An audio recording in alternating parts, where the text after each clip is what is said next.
En un pueblo muy pequeño había nacido un niño con dos cabezas. Sí, no era una cabeza. Todos nacemos con una cabeza, o casi todos nacemos con una cabeza. Pero este niño había nacido con dos.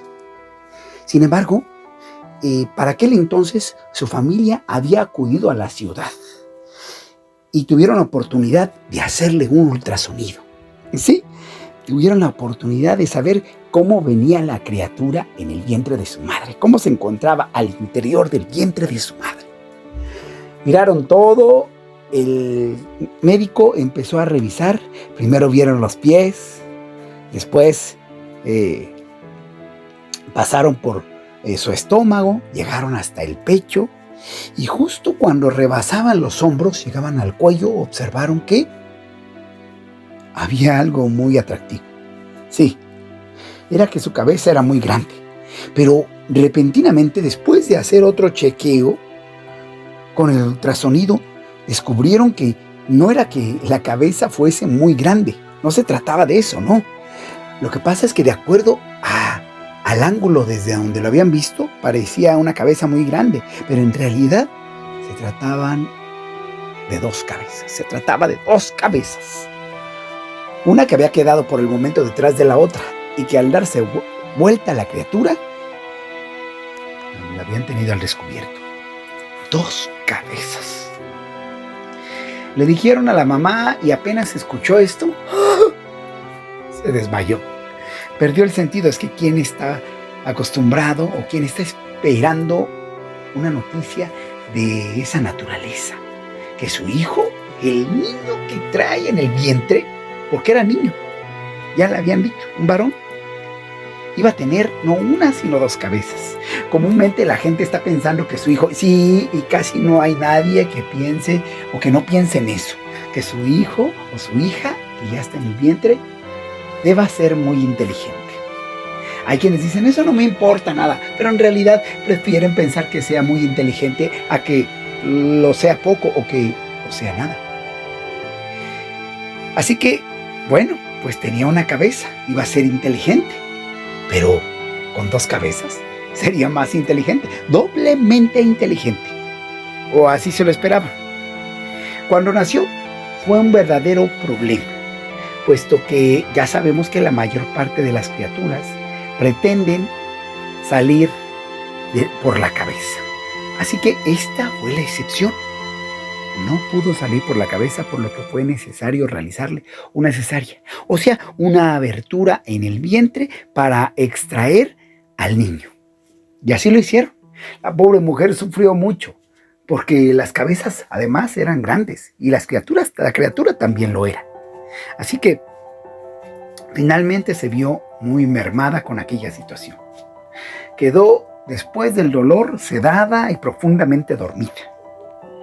Cuando su papá conoció a la criatura con dos cabezas, sintió algo extraño, porque cuando le acariciaba una pensaba que la otra probablemente iba a experimentar una extraña sensación. Sí, no pensó en otra cosa, pensó en los celos. Que la otra cabeza se iba a poner celosa mientras acariciaba a su semejante, aunque en el mismo cuerpo. Así que procuraba darse las mañas, los métodos, para acariciar ambas cabezas al mismo tiempo. Era muy difícil cargar a una criatura procurando tener cuidado de no lastimarla y al mismo tiempo acariciar sus dos cabezas. Pero eso no era todo. Algo mucho más complicado era bañar. ¿Sí? Bañar al niño con dos cabezas era difícil.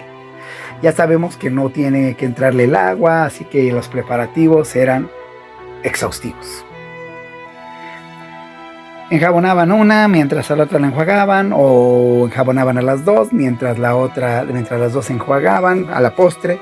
En fin, era muy difícil, no era tan fácil. El niño fue creciendo y la gente se sentía muy atraída. Ya lo habían acudido a conocer en el momento indicado. Cuando se enteraron del nacimiento, la gente se había formado a las afueras de su casa para conocer a la prodigiosa criatura. Decían que, a pesar de que tenía dos cabezas, y de que las cabezas eran grandes. Se decía que eran muy atractivas las cabezas. Ya no se hablaba de la criatura, de las cabezas de la criatura, que eran de niños atractivos, de rasgos muy finos. Que eso no se daba incluso en aquel pueblo por lo regular.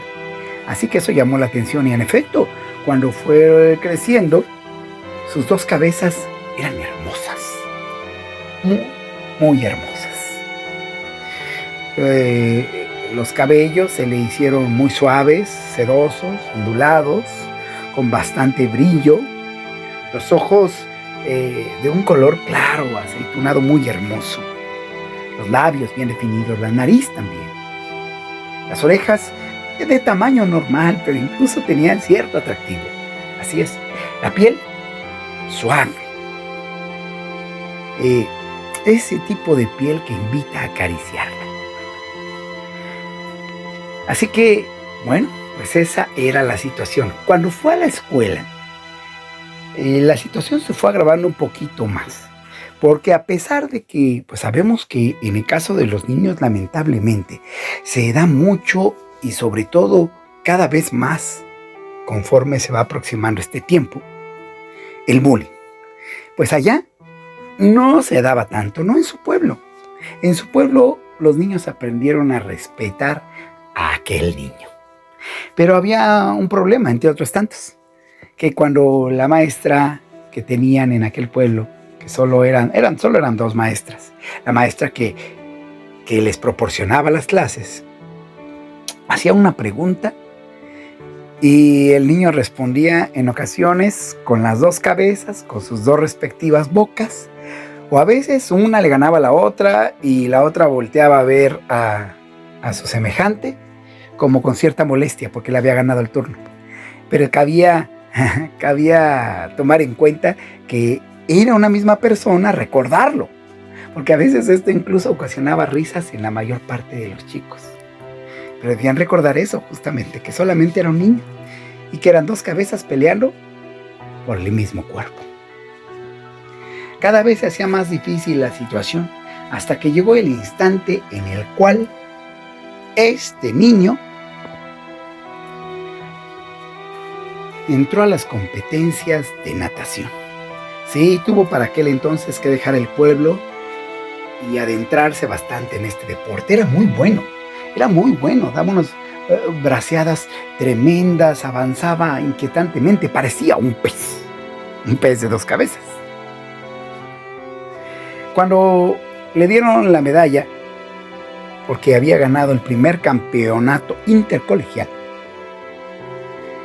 fue curioso, porque se hizo adelante una de las cabezas un poco más que la otra y enseguida la persona que proporcionó la presea se la colgó. Vendió la medalla y la otra cabeza quedó muy molesta, por lo que tomó la decisión de marcharse, ¿sí? Mientras la cabeza anterior quiso quedarse todavía en el podio, donde estaban dando las preseas. Fue un caos porque, teniendo el mismo cuerpo, una jalaba para un lado, mientras la otra, por su propia voluntad, jalaba hacia el otro. Estaban disgustadas como nunca lo habían estado con anterioridad. De aquel entonces, tuvieron que llevar al niño ante un terapeuta. Pero tomando en cuenta que eran dos cabezas, el terapeuta estuvo en esa disyuntiva, en ese dilema. ¿Tendría que dar una sola terapia o debía dar dos terapias? ¿Y cómo podía darle una terapia a una de las cabezas sin que la otra se enterara de lo que le decía o de los argumentos en que ingresaban a través del diálogo terapéutico? Y viceversa. Era prácticamente imposible. La situación llegó a tal grado que prácticamente enloqueció a la psicóloga. Y esta dijo que ya se encontraba bien. Sí, el muchacho ya se encontraba bien, pero bien peleado consigo mismo. Es decir, bien peleado una cabeza con la otra. Pasó el tiempo y dejaron entonces la natación porque la situación cada vez parecía más difícil. Se oponían a realizar las mismas actividades una cabeza y la otra, hasta que un día sufrieron un accidente. No, quiero decir, ella también me vio contagiado por esta situación de una cabeza y la otra. Sufrió un accidente. Resbaló cuando se encontraba justamente en un desfiladero. Iba manejando la bicicleta. Derrapó y cayó por el desfiladero. En ese momento, de no ser por la ayuda que se dieron ambas cabezas, el muchacho habría muerto. Pero no, como si cuando una de las cabezas no podía solucionar por completo el problema con esa rapidez e inminencia durante la caída, la otra acudía inmediatamente a solucionar aquellos vacíos, aquellos huecos ante la problemática que iba generando la caída rápidamente a su paso. Así que finalmente lograron sujetarse de dos ramas hasta que una persona que atravesaba por el lugar, que había visto cómo se levantaba la polvareda, se asomó y llamó a 2 o 3 personas más para que juntos lo rescataran. Así, consideraron que era más importante estar unidos o estar unido a pesar de que por siempre iban a tener no una, sino 2 cabezas para pensar ambas, no una en contra de la otra, sino una a favor de la otra, como si fuesen una misma.